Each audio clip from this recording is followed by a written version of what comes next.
Hello everyone and welcome back to another video. So we're going to talk about the Vigilus fluff, the basically all the lore which is in book 1.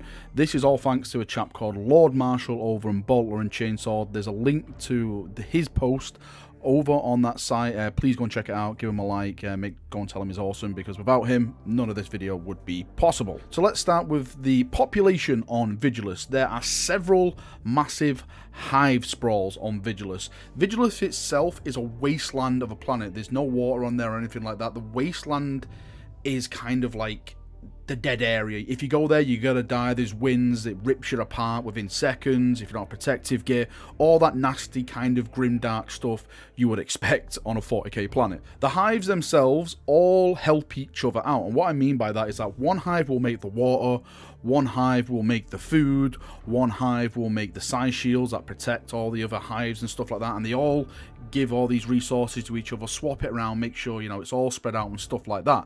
Now, the planet itself and all the hives itself are ruled over by a council called the Aquilian Council, and as you expect in Warhammer 40,000, this council is very self-serving, and there's constant arguments and bickering between themselves when it comes to resources and all that kind of stuff. Now, when the Great Rift opened and all the screaming chaos magic and death came from it, the Aquilian Council on the planet Vigilus enforced a nightly curfew on all its citizens. They also made a law that you cannot look up to the sky and you cannot look at the Great Rift itself. Luckily enough, most of the time you cannot see the Great Rift on Vigilus because this is an Imperial planet and it's filled with pollution, and the pollution more or less blocks out the sky anyway. For those of you who are familiar with the Speed Freaks lore, this is how the orcs landed upon Vigilus itself. They came out of the Great Rift,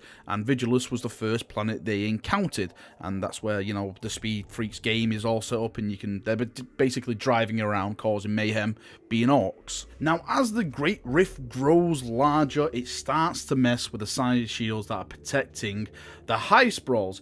It is mentioned that one may have been deliberately shut down by the gene stealer cults that are actually embedded in some of the hive sprawls on the planet. The actual gene stealer cult is called the Pauper Princes. They actually play a very, very big part in this, but we'll get to them later on in the story. Now, the orcs quickly understand what's going on with the side shields, and they begin throwing themselves at the defenses of some of the hive sprawls. Now, at this time in the story, the Space Marines haven't appeared to, let's say, save the day, as they always do. So Vigilus is stuck with the Vigilus Guard, which is basically their PDF force, but there's also a large contingent of Sisters of Battle. Vigilus is a very, very devout world. Now, when you think things possibly can't get any worse, an ancient vessel arrives in the system, landing at a place called Dontaria. Despite repeated calls to stop, do not enter the system, the Arbites and the guardsmen surround it, only for Galapox infected to rush forth and rawr, you know, in their face. Luckily enough, the Arbites and the guardsmen managed to put the Galafox down, kill them all,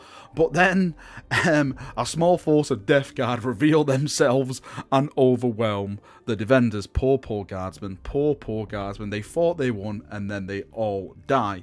They sent more forces to purge the Death Guard, which have landed, but those forces never return, and the Death Guard go to ground, probably waiting to reveal themselves in the proper manner of fashion, just when the time is right, I say. Now, there is a road trigger that notices the effects of the Galapox, let's say, and he recognizes it, and he basically petitions for Dontaria to be quarantined so no one goes there and the infection doesn't spread, because he's seen this before and he knows what happens if it will spread.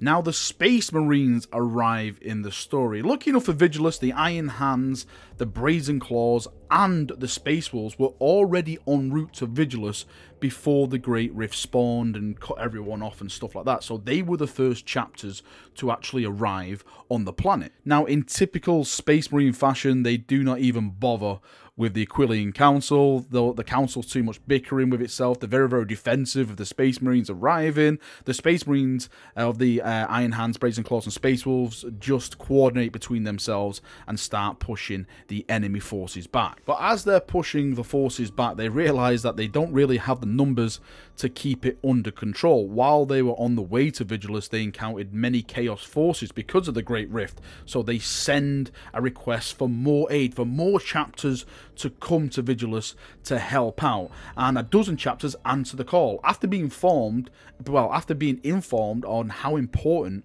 Vigilus actually is. So they're like, okay, we need to go there because Vigilus is very, very important. This Great Rift has happened. Let's go and defend it. In the meantime, Calgar gets a vision from Tigris, who is the lead librarian of the Ultramarines. Sorry, I should say chief librarian. The chief librarian basically puts a finger to his head and imparts a terrible image and visions into Calgar's mind regarding Vigilus.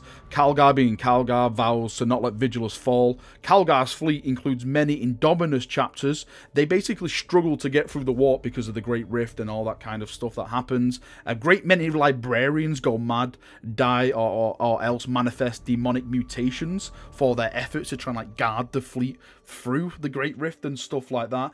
Tigris succeeds in giving the fleet the final push it needs, but he's left radically aged from his effort. He was already a bit old, so I don't know like how old he is now, but congrats Tigris, you got everyone there at the end. So eventually the Marines turn up on the planet, they all land. Calgar turns up with his Ultramarines. Calgar, and being Calgar and being an Ultramarine, walks straight up to the Aquilian Council and the Planetary Governor. He starts telling them all off for their stupid squabbles. He's saying like he's basically taking over now. In the meantime, he finds out that a member of the council is actually a Genestealer cultist.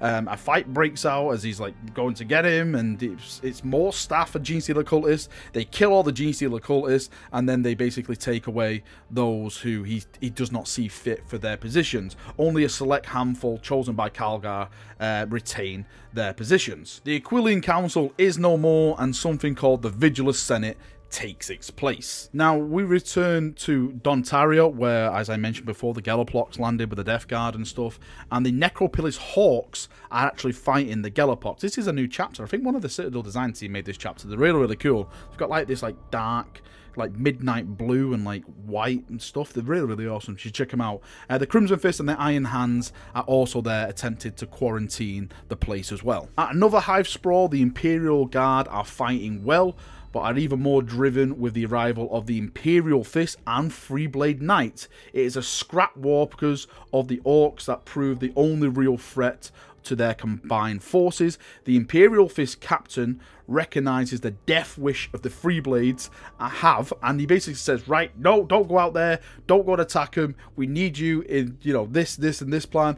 And the Freeblades just completely ignore him and do their own thing. So they storm out and they start engaging the Orcs. The White Scars and the Raven Guard see this and they think it's a great opportunity for a really good counterattack. So the White Scars and the Raven Wing join forces and they're heading out towards the Freeblades to help them out. The Freeblades actually get surrounded, and just as the White Scars and the Raven Wing are approaching, the last Freeblade is brought down. They inflict massive damage onto the Orcs, but the Orcs start swarming. They see the Space Marines are coming and they know they're in for a proper good fight, so they start storming out as well. Just as the conflict is about to engage, the Raven Wing veer off from the attack and they go full speed into another direction. I wonder what could make them go into a complete different direction. The White Scars see this and they're like, well, they're not cowards, they are not traitors, so what could it be? Why did they just instantly break off, cut all communication, and just go in another direction? Without the Raven Wing helping them out, the White Scars are forced to withdraw, or they are basically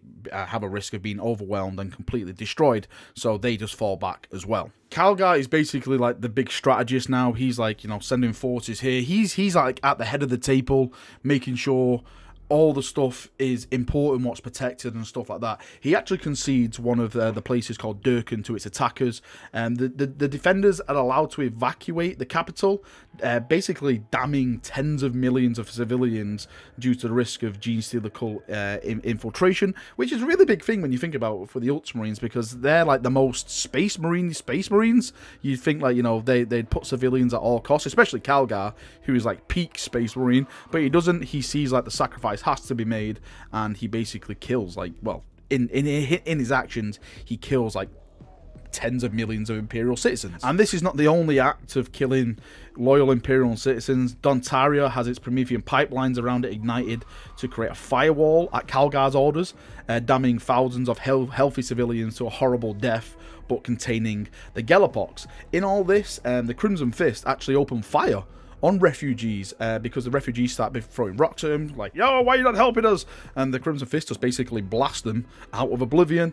Something of note that this is a huge blight on their honor, it states, because Crimson Fist, if you've read the Crimson Fist story, they actually really do care about civilians and stuff, so doing this is not good in their eyes. With the appearance of the Great Rift all the way at the start, the Imperial citizens have been plagued with nightmares and all that kind of stuff you would expect with a big chaos warp rift opening up more or less right above your planet, and this only gets worse and worse and worse. The Inquisition is called in. They basically say they're just babbling nonsense, but when they like all bring them together, the words "the Dark King is coming, the Dark King is coming" is echoed through all like these people who are going mad and all that kind of stuff. Now, one of the most bizarre, most probably ridiculous things in all this bit of lore, like I've actually enjoyed the lore itself, but with all the stuff that's going on, with like the Gene Stealers below, the Orcs on the plains, apparently no one ever looked up to the upper hive area of all these cities, because the chaos is there. Basically, the Raptors, Warp Talons, Helldrakes, under the command of Harken Worldclaimer, has scored them all entirely. Like, noble dynasties have been eradicated, defenders impaled on top of spires and stuff like that.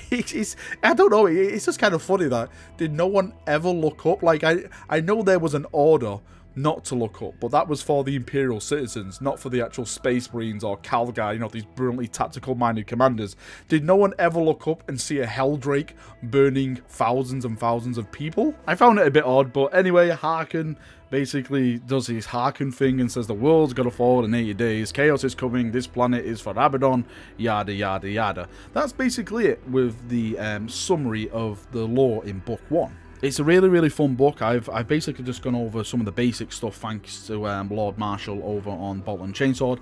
I'm still reading through it mostly, but I'm thinking of doing proper lore videos on, like, for example, the Sons of Dawn, who are actually on Vigilus, so the Crimson Fist, the Sons of the Phoenix, the Black Templars, and the Imperial Fist, stuff like that. There's a tons of maps in here that shows, like, you know, how the Orcs are penetrating certain areas and how it's counterattacked, all that kind of stuff that I personally love. If you love lore, really go and get this book. It's absolutely amazing. Thank you for watching this video. If you've got any questions, feel free to post them below and I'll do my best to try and answer them. Again, yep, go and get the book. It's absolutely amazing. Thank you for watching and I'll see you all very, very soon. See you now and bye-bye.